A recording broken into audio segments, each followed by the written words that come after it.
Russian strikes cause power outages for more than 600,000 in Ukraine. More than 600,000 people in the Kyiv region of Ukraine were without power on Saturday morning after an overnight Russian attack. Ukraine's energy ministry said more than 500,000 of these were in the capital itself, with the rest in the surrounding region. It attributed the power losses to missile and drone strikes on energy infrastructure in the city and several other regions. Around 36 missiles and nearly 600 drones were launched on targets across Ukraine overnight, officials said, killing 3 and injuring dozens of others. Russia has intensified attacks on Ukrainian civilian and energy infrastructure as the embattled nation heads into winter, despite US-led efforts to secure a peace deal. Russia's defense ministry said it had launched a massive strike against Ukrainian military-industrial complex enterprises and the energy facilities that support their operation. DTEK Energy, which serves properties in Kyiv, said later on Saturday that power had been restored to more than 360,000 families, as well as energy infrastructure. Several residential buildings were hit in the overnight strikes, Ukrainian officials said. Loud explosions were heard across Kyiv early on Saturday morning. Emergency services were later seen attending to burning blocks of flats damaged by strikes. Kyiv's mayor Vitaly Klitschko said a 13-year-old child was among the 29 people injured in the capital city. Ukraine's Air Force said it shot down 558 of the drones and 19 of the missiles. Kyiv is among several cities that have suffered regular aerial bombardment since the start of Russia's full-scale invasion of Ukraine in February 2022. Many Ukrainians have also had to live through regular blackouts, as Moscow has targeted energy infrastructure in previous winters. On Sunday, it is forecast to fall to 2°C in Kyiv, which has average temperatures below freezing in December. Ukraine has targeted Russian energy infrastructure, including oil refineries and depots, in particular with long-range weaponry that can probe deep inside Russia. It says this is to curb revenue for Moscow's war effort from Russia's main export.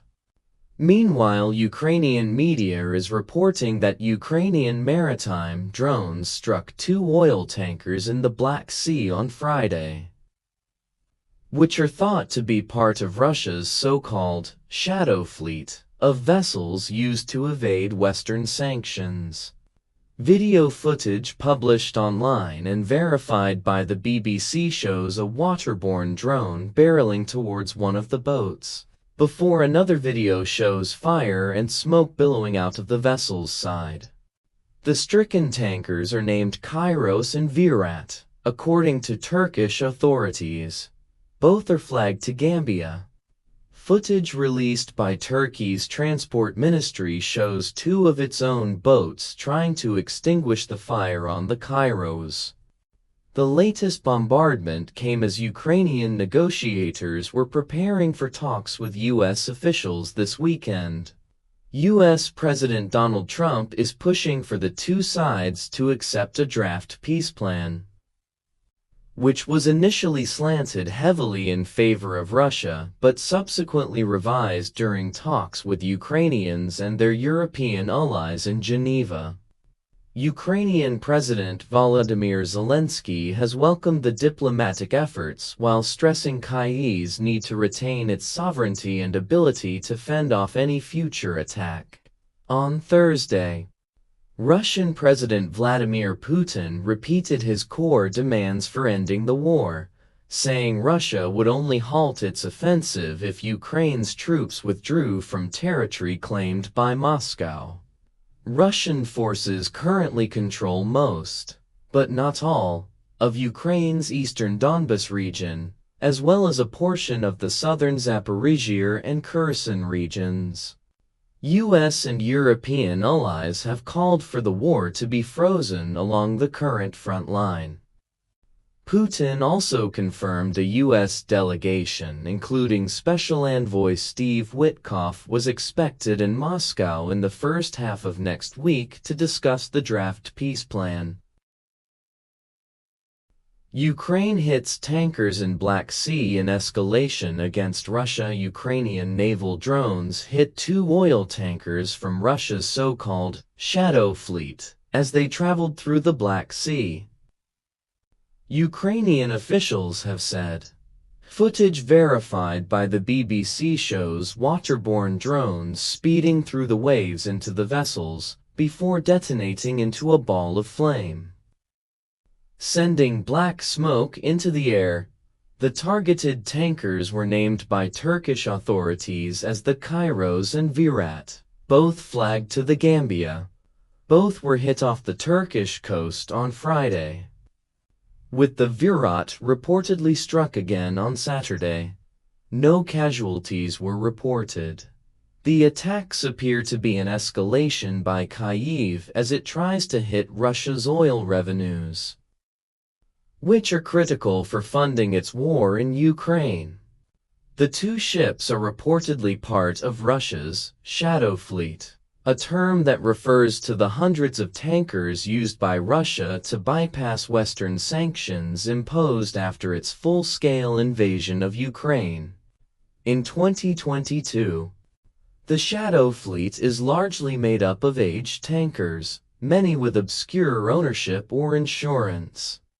The Ukrainian sea drones hunting Russian warships on the front line of Europe's standoff with Russia's sanction-busting shadow fleet. The Kairos was struck in the southwest area of the Black Sea and the Virat in a central area further east. Both are on a list of ships subject to sanctions, according to London Stock Exchange data. The attack employed Sea Baby drones, a type of naval drone produced by Ukraine's security services, known as the SBU. Turkish authorities said they had been assisting the vessels and released footage showing 2 Turkish boats trying to extinguish the fire on the Kairos. The attacks are seen as a warning by Ukraine, suggesting that ships carrying Russian oil in the Black Sea face the risk of direct attack, not just Western sanctions.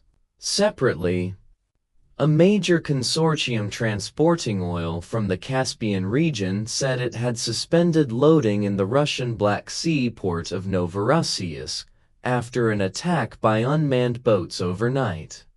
The Caspian Pipeline Consortium said the attack had caused significant damage to a mooring point.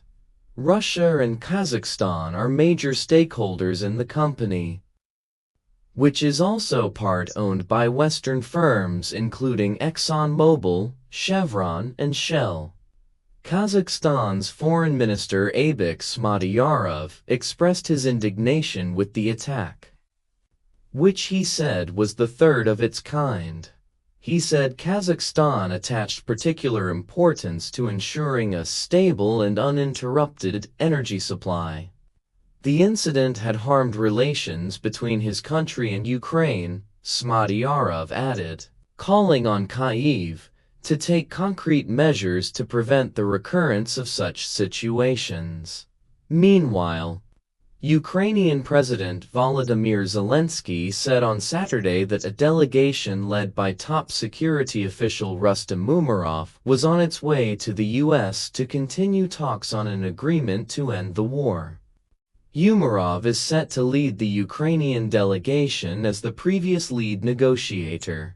Zelensky's influential chief of staff Andriy Yermak resigned after anti-corruption detectives searched his apartment on Friday.